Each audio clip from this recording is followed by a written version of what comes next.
Kia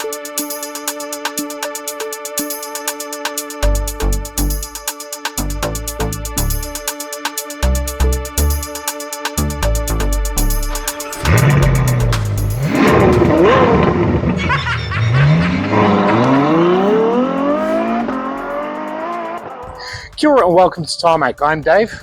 I'm Matthew, and this behind us is the all-new 7-seater Skoda Kodiaq. That's right, it's the new Kodiaq. It's got more space, more functionality, and actually it's more sustainable too. Come, let's take a look at this.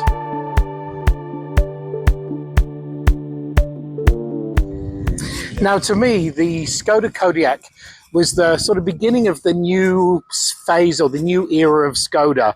I know it sort of wasn't, because Skoda's been going around forever, but to me it really did have this new design language. It really had a 7-seater SUV look, and it was priced very well, and it really put the Skoda in the sort of hearts and minds of Kiwis and also around the world. But as it turns out, it wasn't the first 7-seater, and it wasn't the first SUV. The first SUV was basically the Trekker in 1966, which was actually developed here in New Zealand, or built here in New Zealand. And the first 7-seater was in 1934, which was basically the 604. It was actually part of a sort of an ambulance or something, so it had 7 seats at the back. So there you go, a bit of a history lesson. Now we're into the second generation, and it really has been improved. It's now a little bit longer, 61 millimeters longer, although it keeps the same wheelbase. It's also shorter, which I know about short. It's about 1.68 meters now, so it's, like I said, I know short. Looking around the front here, they've gone with this sort of new modern solid or husky design. So what they've got is they've still got the Skoda sort of, I think, a wing look around here, and I think this grille could actually be, you can option it to be a sort of illuminated as well.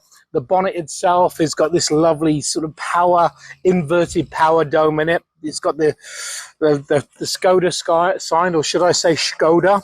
The DRLs have got a lovely wing shape to it, and also you'll notice there's no fog lights, and that's because it's all to do with these matrix DRLs that are all very smart and very clever and have around about 50% more LEDs going on. So very new front, very sort of modern and very slick. Now, as with all new modern cars or modern or next generation vehicles, this one comes with a next generation color. R1 is this hero color, which is called Bronx Gold. And I don't know if there are two parallels that are just so far away. You know, you've got Bronx and you've got gold. I mean, this would be stolen and on bricks, I think, somewhere. Anyway, speaking of wheels, we have 19-inch wheels here that really stand out, particularly because the wheel arches now are quite sort of squared out. So it gives it that more of an SUV sort of style or look about it. The Tornado line is very sharp, cuts all the way straight down. Some protective sills here, and also, speaking of protection, as you open the doors, look at these little door protectors that come out, and I'm told that these are protective and also very stable and also not going to fall off. So they've been tested and slammed and all that sort of stuff, but great for the kids that just throw open the doors and don't bang into something else. The roof rails are this sort of brushed aluminium, and also a nice little touch down the back here to add to the sort of roofline spoiler that does bring it around to the rear. So let's go there. So like I said, a nice full length spoiler back here with your stoplight, C-shaped tail lamps here, Kodiaq written in a new font, just so you know there, and also Skoda in a very, very distinctive font there, or Skoda as I should call it. This is the 4x4, so we'll get to what powers it in a minute, and also a kicker tailgate. Look at that. Opens up to around about 340 litres of boot space with all the seats up, and actually with it all down roughly just over 2,000 litres. So that is a ton of space, really, meaning that you can take the family and basically everything everywhere. Anyway, let's go and check what's under the bonnet. Right now, New Zealand are bringing in 3 variants of the Kodiaq. So you have two that are powered by petrol, which is basically a 2-wheel front-wheel drive, 110 kilowatts of power, or this one, which is a 2-litre turbo diesel mated to a 7-speed DSG. Together, that gives you 142 kilowatts of power and 400 newton meters of torque.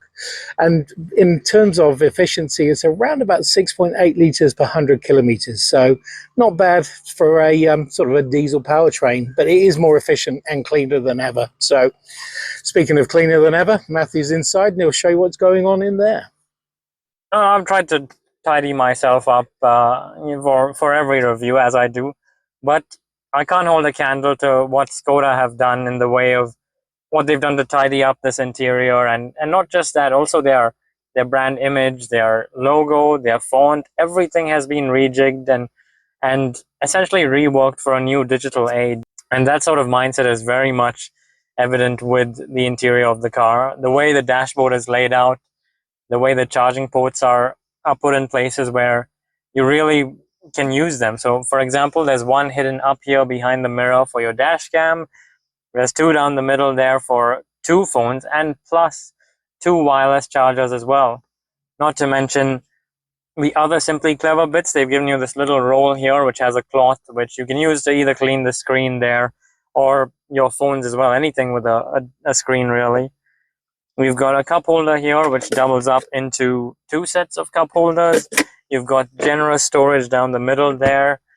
The door bins are large too. You've got bins in there as well, and they are felt lined. The door bins, of course, not the rubbish bins. And just as a general rule, the interior is really nicely laid out.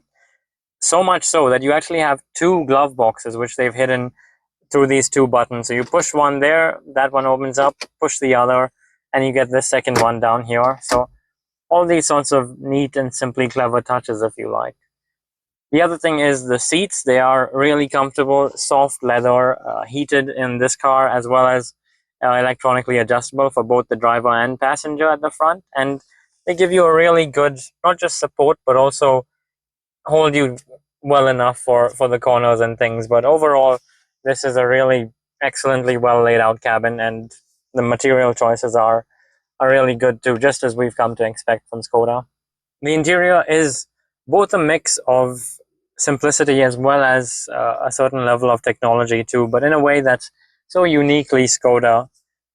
Most of the things, the functions of the car rather, are controlled by this 13-inch infotainment screen. It's very clear, as you can see there, and uses the new sort of reddish colorway that has become a part of the Skoda brand now with their new logos and fonts and everything. Similarly, you can see the icons, the text, all of that is reflective of Skoda's new design language, which is something that they're really working on or have worked on recently. To note, this is the home screen, but it just shows you a little snapshot of what functionality is available. There is plenty more though, and one I particularly like is the way that you have two different shortcut bars. So the one at the top has more functions to do with your car, and the one at the bottom has more to do with your connectivity and your technological interaction, if you like, with the screen. At the top, you have this one here, which is actually a shortcut for all your driver assist settings. So if you feel that any of these safety settings are intrusive, you can just one touch and turn them off or on as you feel. A really clever feature, given how many safety features that a modern car like this one in particular does have. You've got your parking cameras over there, your monitor for a 360-degree view of the car, and then of course if you click the car icon, you can toggle through some more of those driver assist settings. Down the bottom, you have the home screen shortcut and a list of phone and connectivity options. Of course, Skoda Smart Link, so Android Auto, as you can see, and Apple CarPlay available on this. And then next up, you have plenty of audio sources, and of course, the inclusion of LoRa there as well to help you as a virtual assistant. The other key thing with this new generation Kodiaq is what they've done down the bottom here. So rather than tidy all of this up and move all these functions into the screen, they've retained the physical air conditioning controls and volume controls, but what they've done is make each one multi-purpose. So if you push a dial there, you can have it either as a seat heater or the air conditioning control for this side. Push the one in the middle and it does 4 different things. So it does have your air quality, your audio volume level, fan speed, and then of course the direction of your air conditioning as well. So a lot going on in this central space here, but in a way that's both using technology as well as some more traditional car design features as well. Very well done. The story is much the same if you take a look at your view from the driver's seat. So firstly, you've got another screen in front of you there. I've got it set up with this more traditional layout with the rev counter on the left and the speedo on the right hand side. You can see once again that new Skoda font and layout very much pronounced in that screen in front of the driver. There is plenty of customization available as well through these buttons on the steering wheel. You can use the ones on the bottom there to toggle through different views and things, but you also have shortcuts for things like your voice control and your heated steering wheel just on here to make things as easily accessible as possible. The other thing is the steering wheel design itself is now only 2 spokes. It's done away with that third spoke there and has this sort of floating effect. Quite interesting. Another thing that appears to be floating, and as you would have seen has been missing so far, is a gear selector. And that's actually hidden over here on the right hand side. So you can flick the gears as easy as you like it without really needing to take your hands far off the steering wheel. So the all-new Kodiaq. Now, normally we would be trying to sort of zoom away and show you what the 0 to 100 is, and I'd be trying to scare Matthew and all that sort of stuff.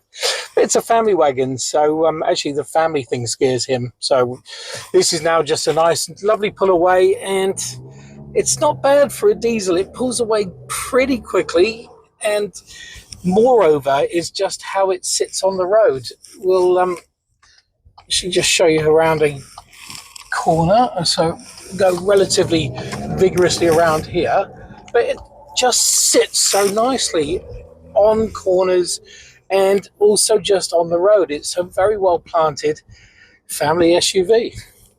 I don't know, family SUVs don't make their tires squeal, at least not since this isn't the RS version. But that 4x4 system gives the Kodiaq really good amounts of grip when you are going around something like that. And I think the fact that Skoda have kept that dual clutch transmission in its 7-speed format allows you to keep that power on tap, even though it's a diesel and it may be slightly sluggish off the line. So you never really feel like you're wanting more. It's always in the right gear. There's always enough power there. And also so much torque. 400 newton meters of torque is more than ample for a family of 7 or even 9 if you wanted to really cramp them back there. But it's also just the practicalities of this SUV. It is it can come in a 5-seater, or obviously this is the 7-seater version, but it's just, there's still space. There's still ample space to get your gear in, as well as the family, and also the tech that's involved. I mean, there's tons going on here at the screen, as Matthew showed you, but it's also very simple, very easy to use. And while we're talking about space in the back, we'll see if we can shove you Matthew right in the back, show you what the space is there, the headroom. What do you think? I was quite impressed actually with the third row of seats. Remember that usually that third row is meant to have children or teenagers, not a full-size adult, at least not for long distances, but there's a good amount of knee room there. Even for me, I still have some space before I get to the headliner. And generally, I think you could sit 2 adults back there easily, no problem.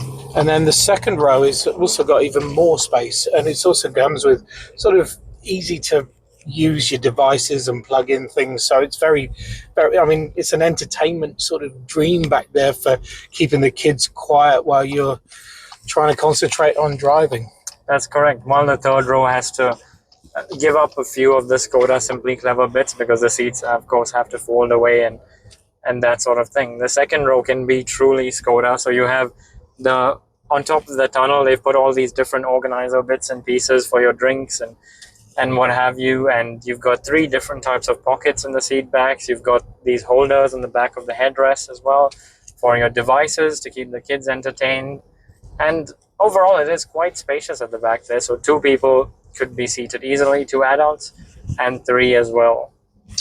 And then there's the range. I mean, I picked this up with over 920 kilometers of range as far as distance goes. I mean, that's what, Wellington and back or something like that, and with keeping the kids entertained, which is awesome. The visibility all around is really good, apart from slightly compromised if you do have more people in the back. Big windscreen. Then there's the Simply Clever stuff, of which there's so much that they've even put a barcode in the back for you to sort of simplify it. And there's I mean, Matthew knows them just as well as I do, but there's umbrellas, there's places for your parking tickets. Don't forget the baggage hooks, the ice scraper, the list goes on.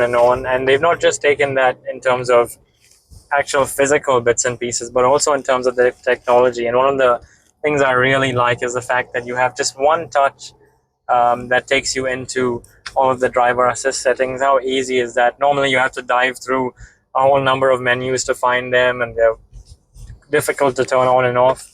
Not in the Kodiaq. It's accessible. And in fairness, although there are more in this, so you've got everything from traffic sign recognition to rear traffic alerts, etc., they're actually not too intrusive. It hasn't really beeped, and I've been driving particularly badly, so it's not as bad as some out there. Let's put it that way. And despite that, it allows you, if you like, a little bit more leeway if you're somebody like Dave, while still ensuring that not just you as the driver, but everybody else in the car stays extremely safe, not just in terms of the technology, but also in terms of the crash protection as well. They've done a really good job all around, I think, with this car. Yeah, I think it's got 9 airbags as well. It's got these massive ones that go across, and dividers, and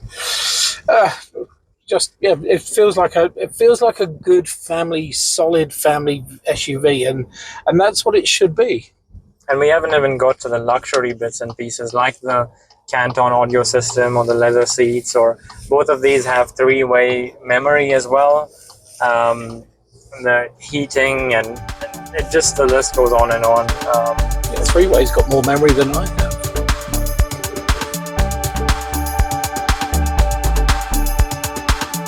So there you have it, the new Skoda Kodiaq SUV, 7-seater, 4x4 as we've got in this version. And it is just a big step up in terms of space. We've got ample space between us, which is probably a good thing, stops us fighting. And also technology has been advanced, it's safer. And it just feels like the design is there. It seems to have just upped in every sort of aspect. The fact that this is an all-new Kodiaq is great, and Skoda have done a lot of work there, but I think more so all of the work that they've done on their branding, their styling, the user interface with the technology, all of that has really come to fruition in this new Kodiaq. And what better car to be the flagship for all of that new technology and design language than the family favorite Kodiaq. It is. Anyway, thanks for watching. Make sure you subscribe, and we will see you on the next one. See ya.